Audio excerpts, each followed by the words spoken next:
নরম তুলতুলে সুজির ত্রিকোণ বা ত্রিভুজাকৃতির পরোটা বানানো খুবই সহজ আর খেতে অনেক বেশি মজা।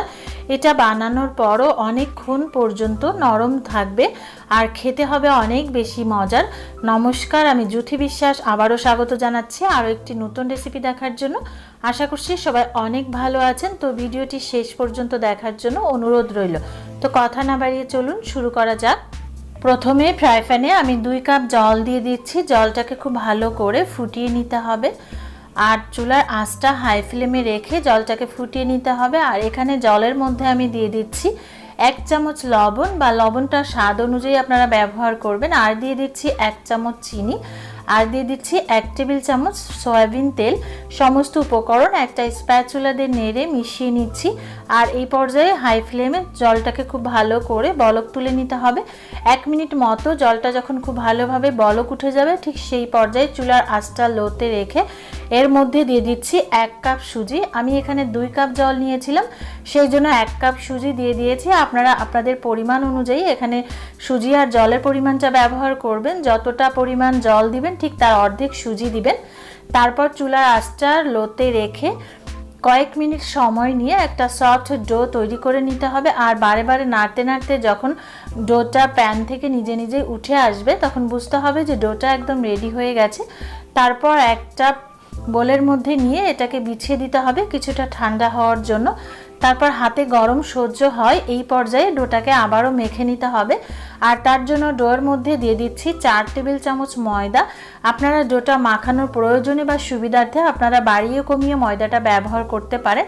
ময়দা দিয়ে আবারও ডোটাকে খুব ভালো করে মেখে নিতে হবে। আর এই পর্যায়ে কিন্তু সুজির ডোটা অবশ্যই একটু গরম থাকতে হবে। তো আমি মেখে নিয়েছি, তারপর লেচি কেটে নিচ্ছি। আমি একটু বড় সাইজের করে লেচিগুলো কেটে নিয়েছি। তারপর একটা বোর্ডের মধ্যে কিছুটা ময়দা বিছিয়ে নিচ্ছি। তারপর লেচিগুলো থেকে একটা পরোটা তৈরি করে নেব। প্রথমে পরোটাকে গোল করে বেলে নেব, তারপর এটাকে ভাঁজ করে ত্রিকোণাকৃতির করে এটাকে বেলে নিতে হবে। প্রথমে একবার ভাঁজ দিতে হবে সোজাভাবে, তারপর আবারও আড়াআড়িভাবে আরেকটা ভাঁজ দিতে হবে। আর তখনই কিন্তু এটা ত্রিভুজ আকৃতির একটা শেপ তৈরি হয়ে যাবে। আর এই পর্যায়ে যখন এই শেপটা তৈরি হয়ে যাবে, তারপর আবারও কিছুটা বেলে নিতে হবে।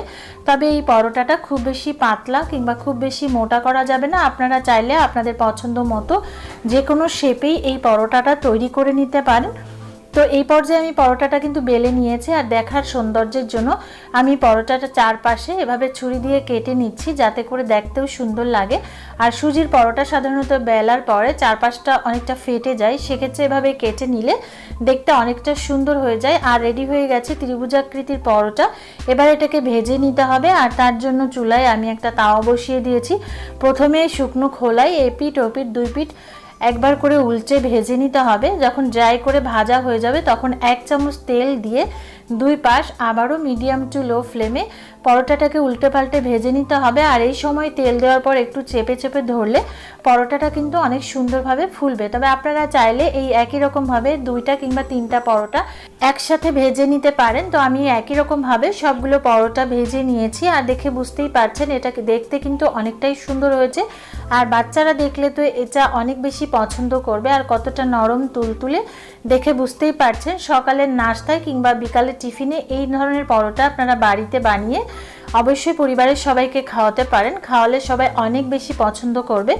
আশা করছি আমার আজকের রেসিপিটি আপনাদের ভালো লেগেছে। ভালো লাগলে অবশ্যই একটা লাইক দিন আর ট্রাই করুন। কেমন হয়েছে আমাকে কমেন্ট করে জানান। এরকম আরও সহজ ও সুন্দর সুন্দর রেসিপি পেতে চাইলে লাইক দিন, সুন্দর সুন্দর কমেন্ট করুন, বেশি বেশি শেয়ার করুন আর সাবস্ক্রাইব করে পাশে থাকা বেল বাটনটি অন করুন, যাতে করে পরবর্তী ভিডিওর নোটিফিকেশন আপনার কাছে পৌঁছে যায়। কারণ আপনাদের লাইক, কমেন্ট, শেয়ার, সাবস্ক্রাইব আমাকে অনেক বেশি আনন্দিত করে।